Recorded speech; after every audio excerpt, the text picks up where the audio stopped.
in the world. Yeah, it's Yeah, the world second largest. yeah, And it's 360 assignment. So hmm, let's start. What you would have to say about this? okay, I just want to say, Japanese music industry is the world's second largest in the world. Yeah, it's Yeah, the world's second largest, yeah, and it has many reasons behind it. So mm-hmm.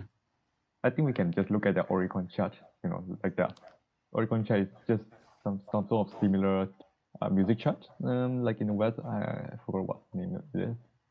But basically, the Oricon chart contains all kind of music from heavy metal to jazz to just like electronic pop or EDM, whatever. This is how the Oricon chart works. Mm-hmm. So basically, you can find all sort of music in yeah yeah in the Oricon chart. And the second thing is most of them still prefer the physical copies. So is- instead of having Spotify or iTunes Music, they usually Mm-hmm. buy the physical CDs, and and this is why they still remain the world's second largest. And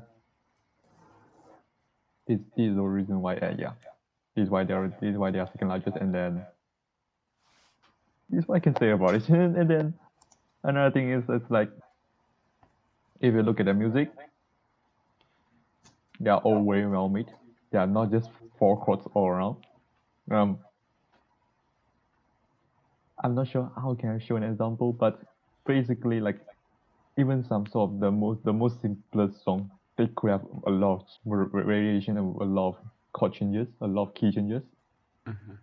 Not necessarily key changes, but like a lot of chord changes. But that's what I can say about right now. Yes, I kind of agree. I never know about this until you say all this or Oricon chart. And one, I just check if I could share my screen right now. I just check. I'm gonna share my screen. Uh, Go live. There you go. Um, I have to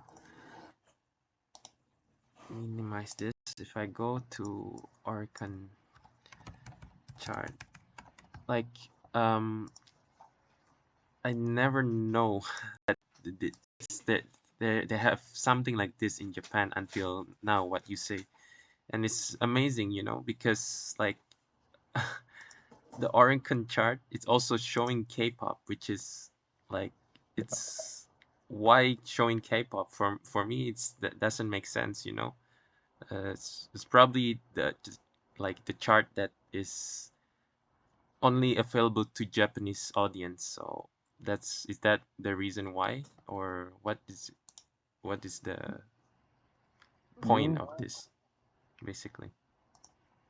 well, Oricon chart is just basically just like a music chart around the world. They just basically, how to say, the group the committee who made the Oricon chart just basically they just pick like that based on their own preference instead of like the popularity. Just Mhm. I would say based on their preference,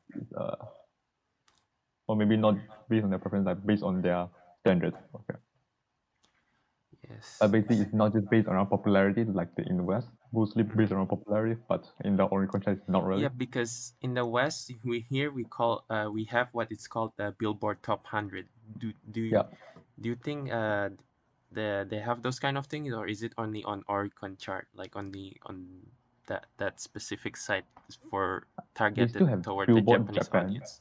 Yeah. They still have Billboard Japan, but the Billboard Japan also includes a lot of different kind of music.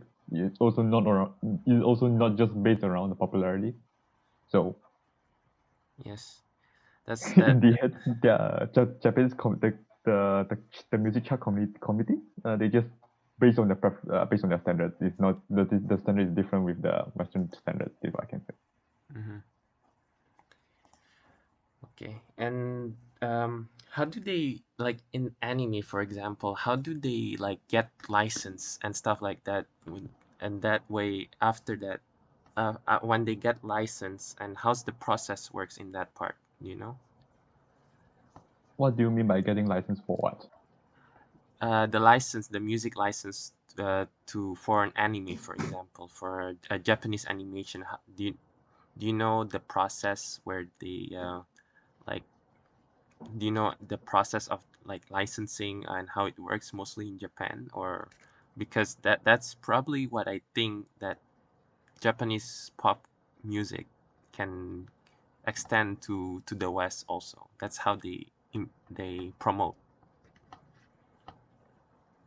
Okay, the licensing stuff is a little bit awkward. Mm-hmm. Well, firstly, most of their music record labels they don't really allow streaming music, except for even for Sony, they just only allow like certain music. Even Mm-hmm. yeah, even the almighty Sony.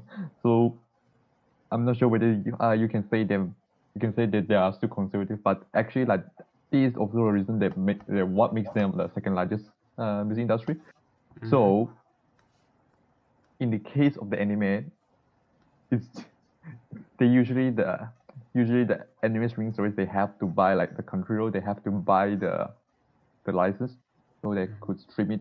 They can put it on YouTube or they put it on their website. But usually you still have to go through the same thing. You still have to buy the artist CD, and there's nothing really much difference about it. I think so. Yeah, there's nothing really much different about it, unless there's something like like a let's say the anime studio produce a CD album for the from the like the produce an OST album and may include the artist songs, and then pay some they pay some fees in advance. So yeah, I think this is how it works. I think it would depend. I think it would differs from studio and studio. So it's not it won't apply to all studios from what I say. So yeah. Okay. And how can how can the Japanese music industry improve on this kind of stuff? How do you think they should improve? Well, I don't. How do you mean by improving? Like right now, I think Like that because they right have their now own. they're I know Japan and Japanese is really conservative in expanding their music culture or music industry. Unlike K-pop, they either only share their or promote what I think it's through an anime through Japanese animation to the West. So how could Okay, okay. they like improve with the marketing and stuff like that basically? No, how could they improve? Yeah, Because if they want to improve, firstly, yeah. I feel like they have to change their music genre into like super EDM style, and this is what the West really likes. Like the what's popular in the West is like very EDM, and then it's like the songs are very catchy, and the rhythm will always be repeating, and this is what K-pop does it very well. So they made their music to fit to the international audience. Mm-hmm. I wouldn't want to see the Japanese music go through the same thing. So so this is one of it. And the second thing of it, I think that's the only main factor that's why K-pop is so popular. And the second thing of it is like having some sort of super idol, uh, uh, like having a super idol, whether it's super beautiful models or whether it's super handsome models, idols. J-pop do also have some sort of similar idol things, but they don't really, change their music style to fit to the international audience. They only fit their music style to their Japanese audience. And I think most of the people who like Japanese music because the Japanese has their own style instead of like fitting the like making their own making their music style to fit to whatever audience they want. I think this Japanese should have kept. I don't think they should have changed. I know this like this will make the Japanese music doesn't really get that too popular, but I think that should be kept. That's my opinion. But yeah. Well, that's I do agree with what you have to say about that because like another interesting consideration is that like most anime fans actually listen to it, right? Like like they listen to like the opening, and then like if they are really like more into the anime stuff, like I call it the the whips. They would listen even more, even to the opening and then the ending. So like, how can like they have a fan base, you know? How do you think they can create that fan base based on anime opening and endings with J-pop or Japanese music? Oh, hmm, interesting. Yeah. Isn't there a real fan base? But thing is, like there's a real fan base, definitely a lot bigger than the data has, because a lot of people are using the illegal streaming website. So the fan base are definitely a lot bigger than we think. But because of the it's hard to reach, I think this is uh, one aspect that Japanese music have to improve. It's hard to reach. You can't buy the music anywhere else. Maybe like many of the music companies, they already put their music on iTunes, but you still have to buy at a full album price, like Spotify. So, but it gives them more revenue. So I think it depends on them. So if they want more revenue, or they want their music to be more popular, it all depends on them. So the fan base are definitely there, but they definitely have to make their music more reachable. This one thing. And then they shouldn't region lock their music video onto for a certain region. I think this is also one thing they need to do. If you are in certain region and you can't view the music video, it kind of sucks. I know. Yeah. I think. And I've Yeah. when I've listened recently about on J-pop or Japanese music, is that they seem to be having a lot of crossover nowadays with rock, metal, and uh, like even like Japanese idols, they starting to be more a bit like rock and metal. So I don't know what you think about that part, because Okay. The Japanese idol, like the mix of pop and rock, is always a thing, but it's just recently like they make it more popular is because of baby metal. yeah. I think many people heard about baby metal. I think because of that trend, like a lot of idols start following as well. So Hmm. it's always been And a thing, like the mix of pop and rock or metal. Yeah. yeah, because that's the thing with I don't know if you know Lisa. Um, Yeah. yeah, Lisa. She's a Japanese artist where like she sometimes sings soft songs, and then she sometimes sing hard songs for many like hardcore anime. You know, like to watch. So it's like for me, like what's the trend behind it, and what's so interesting? Why do you even do that? You know? I think it's just normal. Maybe because I listen to too much Japanese music. Yeah, I think that's a super normal thing in Japan, I guess. Mhm.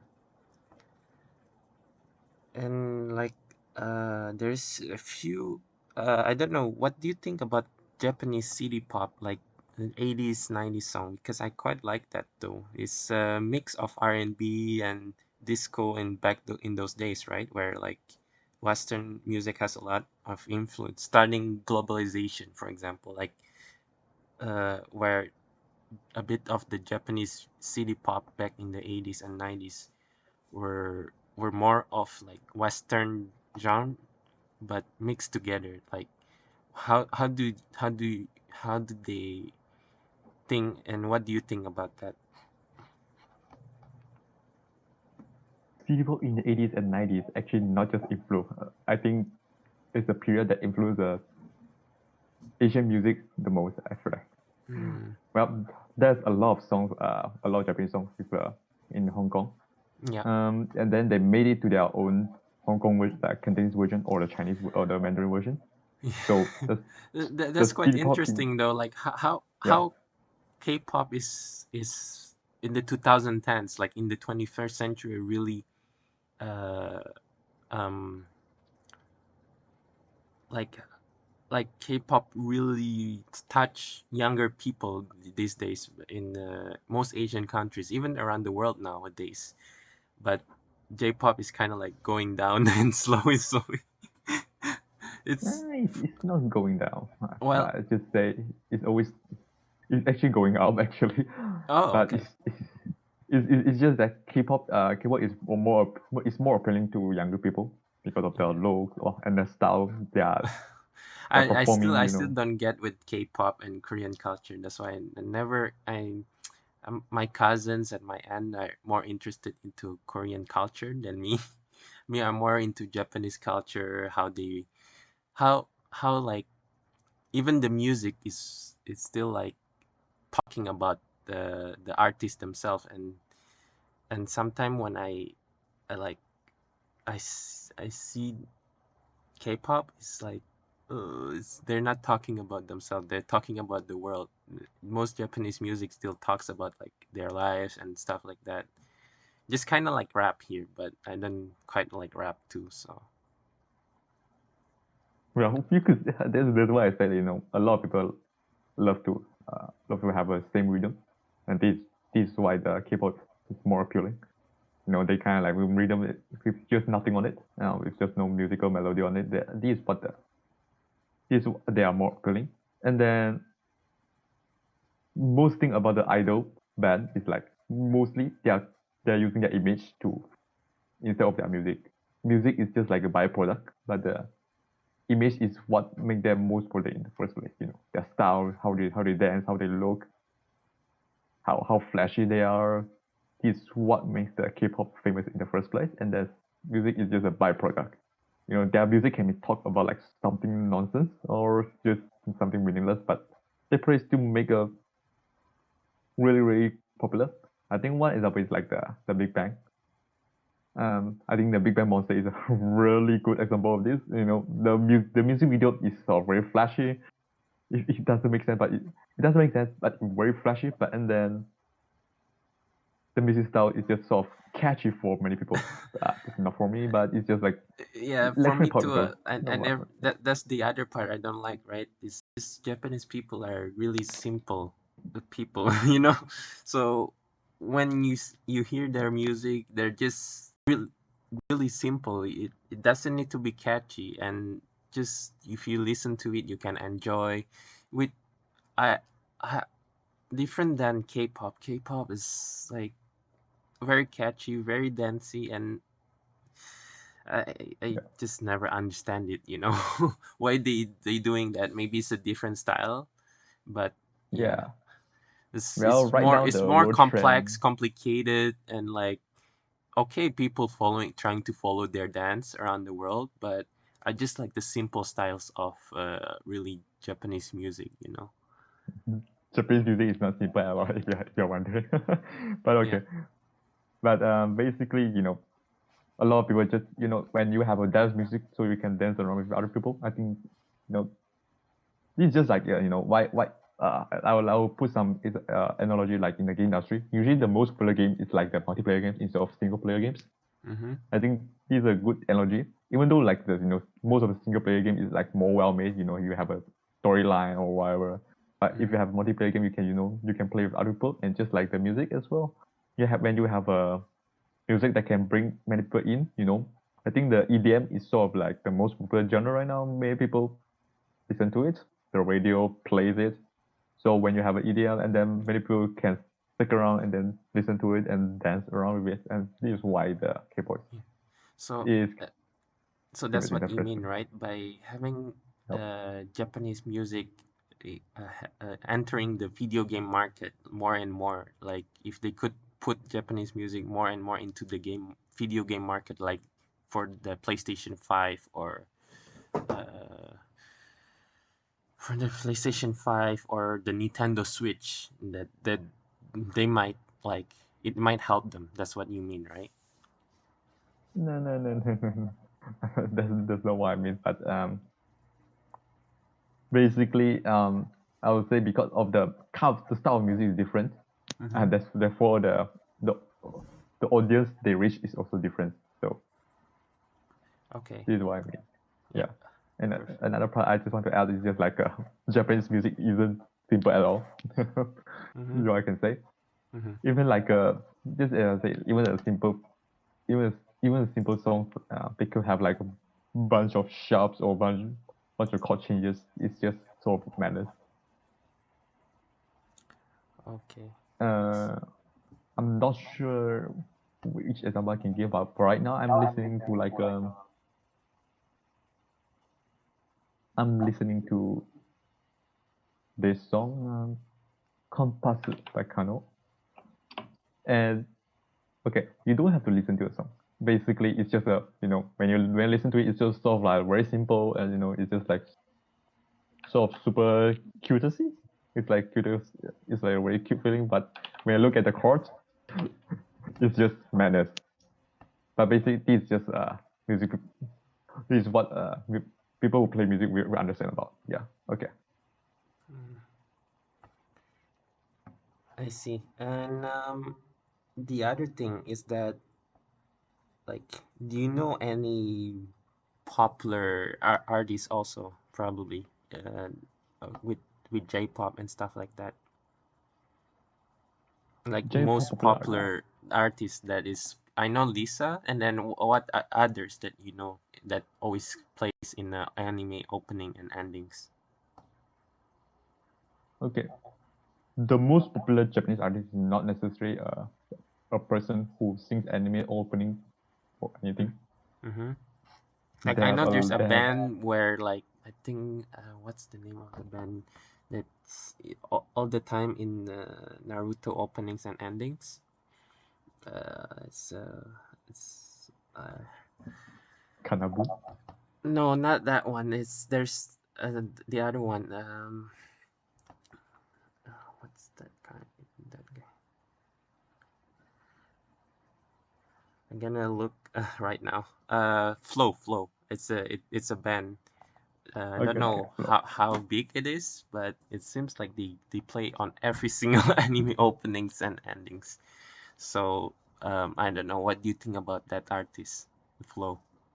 Well, the band actually like even like the before their anime debut, they are Mm-hmm. actually sort of very popular.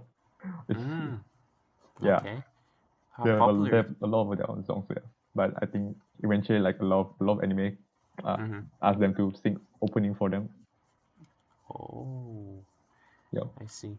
So they that's why they probably have a concert for it, and then that's how they become even more popular, right? Over in Japan, basically too.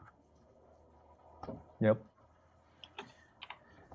Okay, perfect. Thank you so much for everything. Thank you so much to answer my question, and thank you for joining this podcast. Okay, sure. Thank you so much.